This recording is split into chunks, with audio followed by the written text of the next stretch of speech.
Students of CBSE board class 10th class 12। बच्चों, attempt को लेकर के आप सबके बहुत सारे डाउट्स हैं। कई बच्चों के हर किस्म के डाउट हैं। कुछ बच्चे प्रॉपर अटेम्प्ट लेके आए हैं जो बिल्कुल ही क्लीन क्लियर आंसर है, तो उसमें फुल मार्क्स मिलते हैं। कुछ बच्चे आधा अधूरा अटेम्प्ट लेके आए हैं तो उन्हें डाउट्स है। तो आज अटेम्प्ट के रिगार्डिंग सारी information according to the CBSE हम आपको देने वाले हैं। Benefit of attempting question even you don't know the correct answer. क्या है इसका बेनिफिट? देखिए, many times questions are erroneous. If you attempt the question you will be awarded full marks. अगर क्वेश्चन में एरर है ना, फिर आपने अगर क्वेश्चन को अटेम्प्ट लिया है तो आपको पूरे नंबर मिल जाते हैं, ठीक है। Even you leave the space in the answer sheet for the question you will be awarded grades, ठीक है।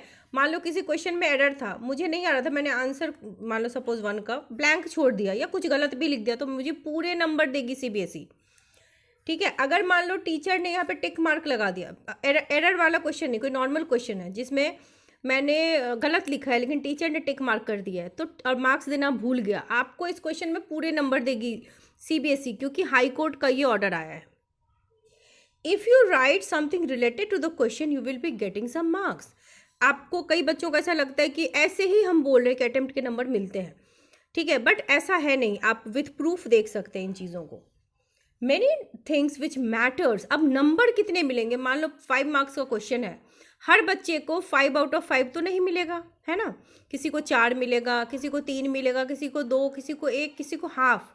तो डैट डिपेंड्स ऑन कि आपके आंसर का लेवल क्या था। It depends on your answer. If your answer is not much related you will be given some marks only for the statement. Statement लिखने के तो बेटा नंबर मिल ही जाते हैं, तो वो आपको मिलेंगे।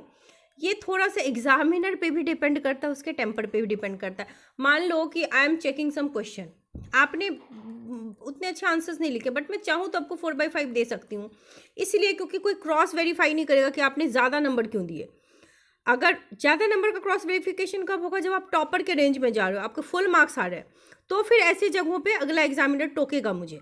लेकिन अगर आप टॉपर नहीं हो, एवरेज हो, वीक हो, तो कोई नहीं टोकेगा, क्योंकि एवरीबडी वांट्स कि बच्चे को फुल मार्क्स मिले। if you did the rest of the paper very well then you may get few marks for that question while, यानी कि कहने का ये मतलब है कि अगर आपके बहुत अच्छे नंबर आ रहे हैं तो हो सकता है कि आपने जितने लेवल का अटेम्प्ट लिया है उतने ही लेवल के, मान लो 5 मार्क्स का क्वेश्चन है, 5 पॉइंट होने चाहिए। अगर मैंने 1 ही पॉइंट लिखा है, 2 ही पॉइंट लिखा है, फिर भी अगर मैं फेल हो रही हूँ या मैं एवरेज मार्क्स स्कोर करी, तो टीचर मुझे यहाँ पर 3 साढ़े 3 दे देगा। लेकिन अगर मैं मतलब समझो कि 70 में मेरे 65 तक ऑलरेडी आ गए हैं, तो टीचर यहाँ पर मुझे अप्रोप्रिएटली उतने ही मार्क्स देगा जितना मैंने लिखा है। अगर मैंने 2 पॉइंट्स लिखे हैं तो मुझे इस क्वेश्चन के 2 ही नंबर मिलेंगे। समझ रहे हो? ये होता है लीनियंसी। सो स्टेप मार्किंग इस तरीके से होती है। अटेम्प्ट्स भी आपको जो बताया जाता है कि अटेम्प्ट कैसे मिलता है मार्क्स, वो ऐसे ही मिलता है। और क्वेश्चन में अगर एरर है बेटा, सेट डिफ़िकल्ट है, तो मॉडरेशन पॉलिसी हो जाती है। और ये 100% है। इस बार फिजिक्स में क्लास 12th के डेफिनेटली लगेगी और क्लास 10th के मैथ्स में। बाकी के सब्जेक्ट्स का दैट रियली डिपेंड्स कि आपके सेंटर से जो इन्फॉर्मेशन गई है सीबीएसई तक, वो कैसी गई है।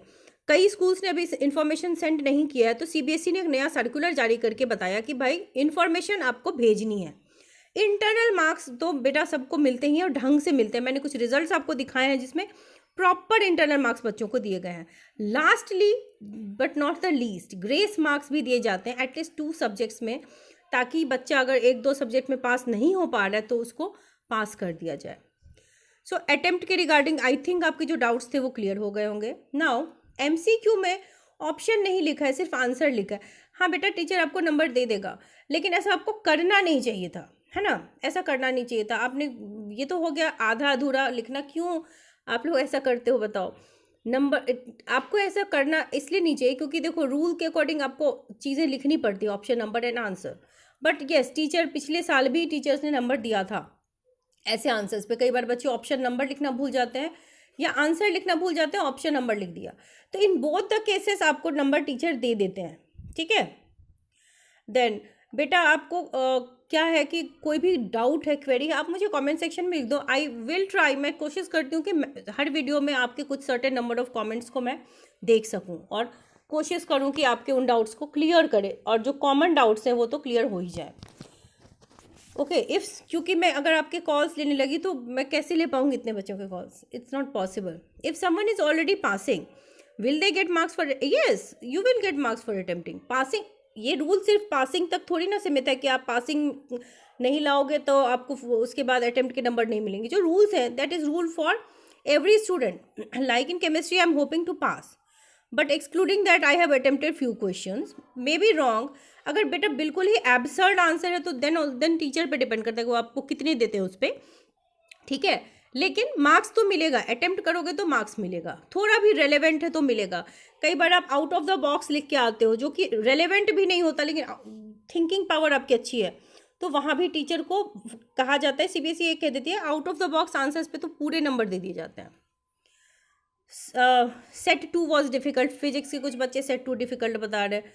देन मेरा मैथ्स का एग्ज़ाम में टोटल वेस्ट हो गया, लेकिन मैंने अटेम्प्ट पूरा लिया है, क्या मैं पास हो जाऊंगा? बेटा देखो, आपने अटेम्प्ट किस तरीके का लिया है आई डोंट नो. आपने अगर फॉर्मूला वगैरह लिखा है, गिवन लिखा है, तो डेफिनेटली टीचर आपको पास कर देगा. ठीक है, और जस्ट इन केस अगर हम पास नहीं भी हो पाते हैं बेटा, तो 1 महीने बाद आपकी कंपार्टमेंट एग्ज़ाम होती है, उसमें आप क्लियर कर सकते हो. कॉपी का वेरिफिकेशन भी होता है. वेरिफिकेशन के बाद आप अपनी आंसर बुक मंगवा सकते हो. तो there are n number of ways. तो अभी से दुखी होने की ज़रूरत नहीं है. Don't stress out yourself. अब जो हो गया बेटा वो तो हो गया है ना. और पहली बार बोर्ड एग्जाम नहीं हुआ है, ना ही पहली बार बच्चों के पेपर खराब हुए हैं. मॉडरेशन पॉलिसी वगैरह लगेगी, ग्रेस मार्क्स भी लगेगा. तो लेट द टीचर डिसाइड कि वो आपको कितने नंबर देते हैं. आपने अटेम्प्ट ले लिया है ना, अपने हिसाब से जो best you could do that you have done right now. ठीक है, अब लेट देम डिसाइड कि वो कितने नंबर आपको देते हैं. अगर आप पास कर गए well and good. Just in case नहीं कर पाए तो ऑप्शन इज देयर ना, you have 3 times compartment exam. तो डेफिनेटली 1 महीने बाद आप क्लियर कर लोगे. So nothing to worry about. और कंपार्टमेंट देने से मैं आपको बता दूं, कोई एडमिशन कहीं नहीं रुकता. कुछ बच्चों ने मुझसे पूछे है कि क्या जेई में दिक्कत होगी. कहीं किसी भी कॉलेज के एडमिशन में कंपार्टमेंट से कोई दिक्कत नहीं है. अगर होती तो सीबीएसई का ये रूल ही नहीं होता. सो आपको टेंशन लेने की बेटा बिल्कुल भी नीड नहीं है. सो आई होप इट्स क्लियर कि अटेम्प्ट के मार्क्स कैसे मिलते हैं.